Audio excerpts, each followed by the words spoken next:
In this video, let's talk about how to use the Chase Relationship Banker feature.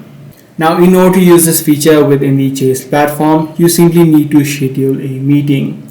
The Relationship Banker serves as your direct human contact so that they can help you out with managing your account, helping out with your finances, as well as it helps you to connect, or they help you to connect with the advanced Chase products. So in order to use this within Chase, you simply need to head over to schedule a meeting, which you should be able to see within accounts if you scroll down a bit. If the option is straight away not visible within the account section, simply head over to your profile section on the top right.